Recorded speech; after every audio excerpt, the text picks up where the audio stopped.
Espèce emblématique du bassin méditerranéen, le caroubier possède des attributs uniques d'adaptation.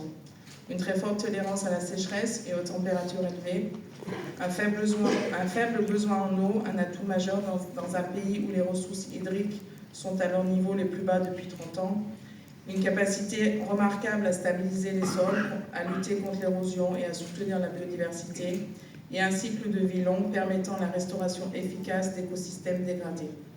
Ce n'est donc pas par hasard que cette espèce a été identifiée comme une solution d'adaptation prioritaire dans plusieurs pays de la région. Dans un futur où les conditions climatiques seront plus difficiles, le caroubier représente une des espèces les mieux adaptées pour restaurer les paysages forestiers, tout en offrant des co-bénéfices économiques, sociaux et environnementaux. Le caroubier n'est pas seulement un allié écologique, c'est aussi une filière porteuse de valeurs. Ses gousses et ses graines sont utilisées dans l'alimentaire, la pharmacie, la cosmétique et l'industrie. La demande internationale pour la gomme de caroube et ses dérivés connaît une croissance soutenue. La transformation locale génère des emplois, notamment pour les jeunes et les femmes dans les zones rurales.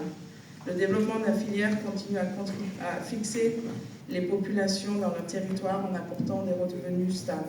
Cependant, pour saisir tout ce potentiel, il est essentiel de structurer la filière, de renforcer la concertation entre les acteurs et de consolider la chaîne de valeur de la pépinière jusqu'au marché d'exportation.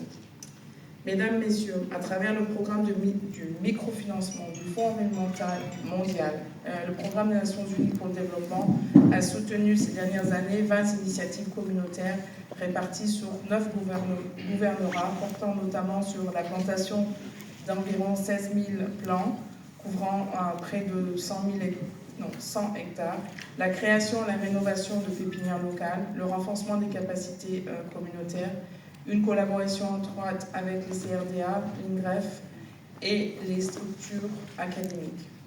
En parallèle, le PNUD travaille à promouvoir des solutions fondées sur la nature, la biodiversité, l'économie circulaire et la finance verte, afin que des filières comme celle du caroubier peuvent devenir des véritables leviers de résilience territoriale et de développement durable.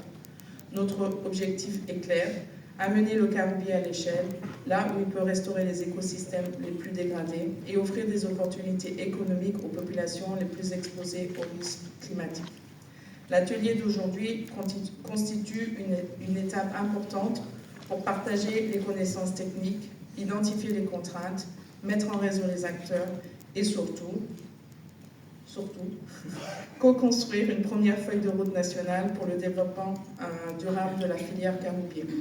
Cette feuille de route devra être réaliste, inclusive et ambitieuse, à l'image des défis qui nous attendent.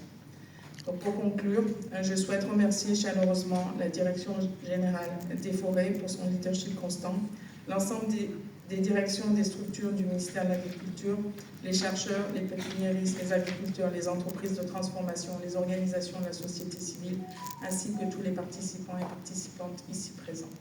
Je vous remercie.